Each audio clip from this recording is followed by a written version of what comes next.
मेरा देवर मशीन ठीक करता था। मेरी भी मशीन में कपड़ा फंस जाता था। देवर को बोला तो कहने लगा, भाभी आपकी तो मशीन में जंग लग चुका है, सही करनी पड़ेगी।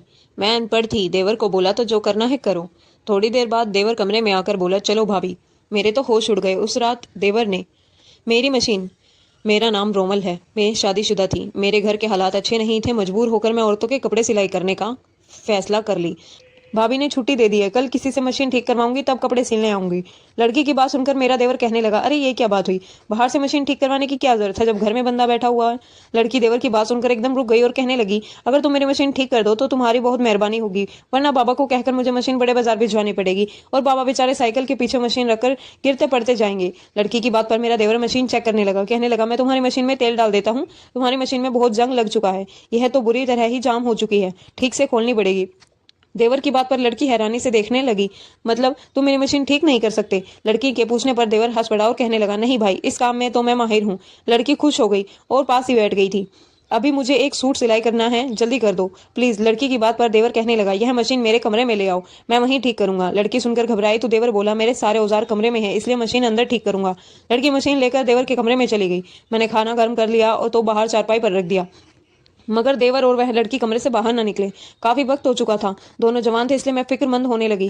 कुछ देर तक मैं सब्र किया। मैं देवर पर शक करना नहीं चाहती थी, क्योंकि अंदर जाती तो देवर जरूर मुझसे उलझ पड़ता। मगर मैं काफी देर गुजर गई। आखिर हद पार हो ही गई थी। मैं देवर के कमरे की तरफ जाने ही लगी, तभी वह लड़की मशीन लेकर बाहर निकली और कहने लगी, भाभी मशीन ठीक हो गई है। यह सुनकर मुझे भी खुशी हुई और हम अपने काम पर लग गए। थोड़ी देर बाद देवर कमरे से निकला और चारपाई पर बैठकर खाना खाने लगा। हमारे पड़ोसियों से शादी थी। उन्होंने अपने सारे कपड़े मुझे सिलाई करने के लिए दिए थे। दिन थोड़े रह गए थे, इसलिए मुझे टेंशन हो रही थी। मगर देवर ने उस लड़की की मशीन झटपट ठीक करके मेरा सारा काम आसान कर दिया। देवर खाना खाने के बाद उठा तो कहने लगा, आइंदा किसी की भी मशीन खराब हो तो मैं हाजिर हूँ। मैं हंसने लगी। इस काम से मुझे बहुत पैसे मिलने लगे थे, इसलिए आजकल मैं बहुत खुश थी। शादी को 3 साल हो चुके थे। अपने दहेज की पुरानी सिलाई मशीन मिलाकर निकालकर साफ की और मोहल्ले में ऐलान करवाया, जिसको भी कपड़े सिलाई करवाने हो मुझसे बात करे। थोड़े दिनों में ही मेरे पास अच्छे खासे ऑर्डर आने लगे और मैं अपने मोहल्ले की औरतों के कपड़े सिलने लगी। क्योंकि मैं अनपढ़ थी, पढ़ी लिखी होती तो कहीं नौकरी करके घर का खर्चा उठा लेती, मगर अनपढ़ होने की वजह से मुझे कोई और काम नहीं मिल सकता था। इसीलिए मैंने यह काम शुरू कर दिया। कपड़े सीने की वजह से घर औरतों से भरा रहता था। एक औरत घर में कपड़े देने आई थी तो दूसरी कपड़े लेने के लिए आ जाती थी। मेरे बच्चे नहीं थे, इसलिए घर में भी रौनक लगी रहती थी। इसके साथ साथ मुझे पैसे भी मिल जाते थे। यूं करते करते मेरा सिलाई का काम चल पड़ा। धीरे धीरे दूर से औरतें मेरे पास कपड़े सिलाई करवाने के लिए आने लगी। ऐसे में मेरे लिए इतने सारे कपड़े सिलाई करना मुश्किल हो गया था। मेरा काम 2 दिन बदन बढ़ने लगा था, मगर मेरे कंधे मशीन पर बैठे बैठे थक चुके थे। इसलिए मैंने मोहल्ले की 6 लड़कियां अपनी मदद के लिए रख ली। इस काम के बदले मैं उन लड़कियों को काम भी सिखाती थी और थोड़े बहुत पैसे भी देती थी। इसीलिए वह सारी अपनी अपनी मशीन लेकर मेरे घर आकर काम करने लगी। कुछ तो बिल्कुल ही कम उम्र की थी। मैं उन्हें मशीन चलाने का तरीका समझाती, कुछ दिनों तक उनको मशीन चलाना सिखाती रही और जब उनका हाथ मशीन पर बैठ गया तो मैंने उन्हें कपड़े सिलने के लिए भी देने लगी। मगर वह सब इस काम में नहीं था, इसीलिए कपड़ा मशीन में फंसा बैठी।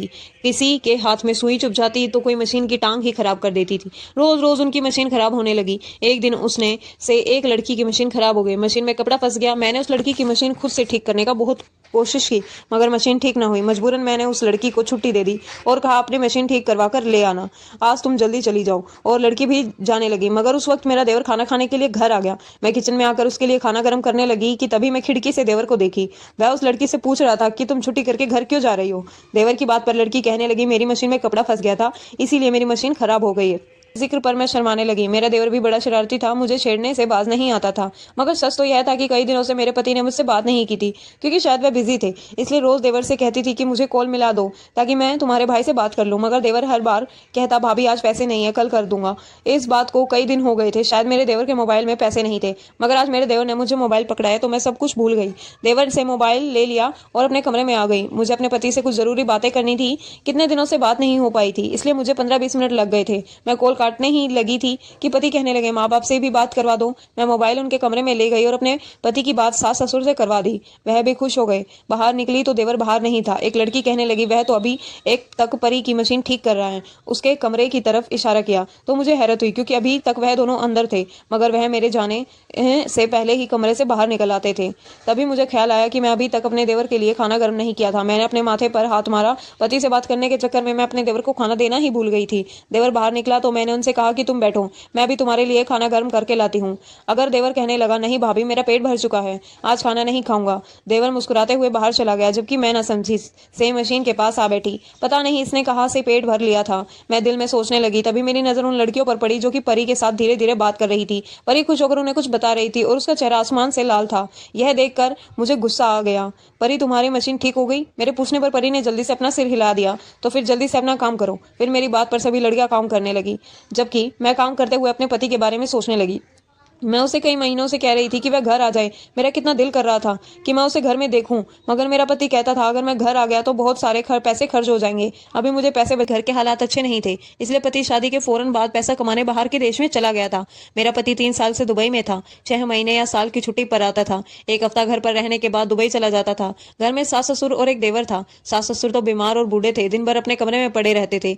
देवर भी बहुत अच्छा था, उनकी उम्र 20 साल थी, मगर उसने कम उम्र होने के बावजूद अपनी दुकान खोली थी जहां वह मशीन ठीक करने का काम करता था। मैं उसे कहती थी कि वह अभी कम उम्र है, दुकान को छोड़कर पढ़ाई कर ले, मगर वह कहता था भाभी घर ही तो चलाना है, आखिर कब तक सारे बोझ अपने भाई पर डाले रखूंगा। भाई बेचारा परदेश बैठा हुआ है, घर भी किराए का है, माँ बाप बीमार रहते हैं, इसलिए मुझे काम करना पड़ेगा। यूं तो मेरा देवर सारे दिन दुकान पर रहता था, मगर बीच बीच में घर भी आता जाता था। यूं मैं भी बेफिक्र थी। देवर घर आता तो कोई काम कर देता था। मेरे पास आने वाली लड़कियां की मशीन आए दिन खराब होती रहती थी। देवर को कहती तो वह फौरन से ठीक कर देता था। एक दिन मैं कपड़े सिलाई कर रही थी, फिर से इस लड़की की मशीन खराब हो गई। मुझे गुस्सा आ गया। मैंने उसे डांट दिया, इतनी बड़ी हो गई हो तो इतने दिनों से तुम्हें सिलाई करना सिखा रही हूँ, अगर तुम्हें यह सिलाई करना नहीं आया। मेरा गुस्सा करने पर वह रोने लगी। मैंने भी कह दिया अपनी मशीन उठाओ और घर जाओ, मगर इस वक्त मेरा देवर आ गया। लड़की को रोते हुए देखा तो कहने लगा, अरे भाभी यह क्यों रो रही है? मेरा देवर आसपास की सभी लड़कियों को जानता था, इसलिए उन सबसे फ्री होकर बात कर लेता था। उस लड़की ने मेरा बहुत ज्यादा दिमाग खा लिया था। दिल करता है उसे काम से निकाल दूं, जानबूझ के मशीन खराब कर देती है। मेरी बात पर देवर मुस्कुराने लगा। मैं परेशान हूँ और तुम हंस रहे हो। मैं गुस्से में थी, इसलिए देवर को भी डांट दिया। मैं कहने लगा, भाभी इसका कोई कसूर नहीं है, आजकल की मशीनें ही जल्दी खराब हो जाती हैं। वह पुराना दौर गया जब नई मशीन खरीदी थी, आज तो हर चीज लोकल है। देवर की बात पर मैं उसे घूरने लगी। इसमें जब से मोबाइल निकाला और कहने लगा, भाभी भाई ने कॉल की थी, आप मेरे भाई से बात कर ले, आपका गुस्सा दूर हो जाएगा। पति के जाने थे। मैं जानती थी कि मेरा पति बहुत अच्छे हैं, वह एक एक रुपया बचा सकते हैं ताकि हमारे हालात अच्छे हो जाए, मगर पति की दूरी मुझसे बर्दाश्त नहीं होती थी। मैं चाहती थी कि मेरा पति वापस आ जाए, यही मेरे पास रहे, भले काम कमाई मगर रोज घर आए, मेरे नखरे उठाए और मेरी सेवा करे। मगर यह सब इतना आसान नहीं था, इसलिए मैं चुप थी, सिलाई करके अपना दिल बहला लेती थी। सिलाई की वजह से घर का खर्चा भी कम हो गया था। मैं जितने पैसे कमाती थी सास ससुर के हाथ पर रख देती थी, वह भी खुश हो जाते थे और मेरा भी अच्छा टाइम पास हो जाता था। मगर मैं देख रही थी कि सिलाई करने वाली लड़कियां की मशीन ज्यादा ही खराब होने लगी थी। उन्हें बहुत बार समझाया भी था कि वह मशीन को ठीक तरीके से चलाए, मगर हर दिन किसी न किसी लड़की की मशीन खराब हो जाती थी। मैं सोच रही थी कि मशीन ठीक करना खुद ही सीख लूं, मगर अनपढ़ थी, इसलिए कोई भी काम जल्दी नहीं सीख पाती थी। यह मशीन मेरी सास की थी, पहले वह भी घर चलाने के लिए यह मशीन चलाती थी, लेकिन वह मेरे मशीन मेरी शादी के बाद बीमार पड़ गई। तब तक मेरा पति भी दुबई चला गया, लेकिन इसीलिए मैंने सोचा था कि मैं कपड़े सिलाई कर लेती हूँ, 4 पैसे घर में आएंगे जाएंगे। मगर मुझे नहीं पता था कि पैसे के साथ साथ मुश्किलें भी आ जाएंगी। इस दिन मैं बहुत खुश थी क्योंकि सुबह सवेरे मेरे पति ने कॉल की थी।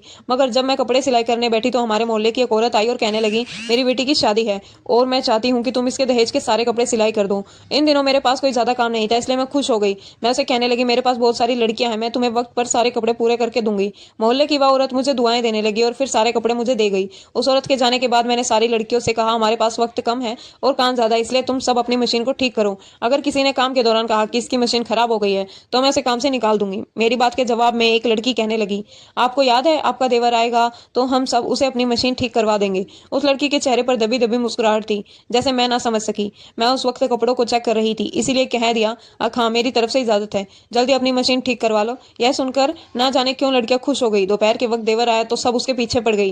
वह कहने लगा, मैं सबका ठेका ले रखा है, जो किसी से और से करवा लो अपनी मशीन ठीक, वैसे भी तुम सब मुझे फ्री में अपना काम करवाती हो। देवर की बात पर मैं मुस्कुराने लगी, जबकि सारी लड़कियों के मुंह लटक गए थे।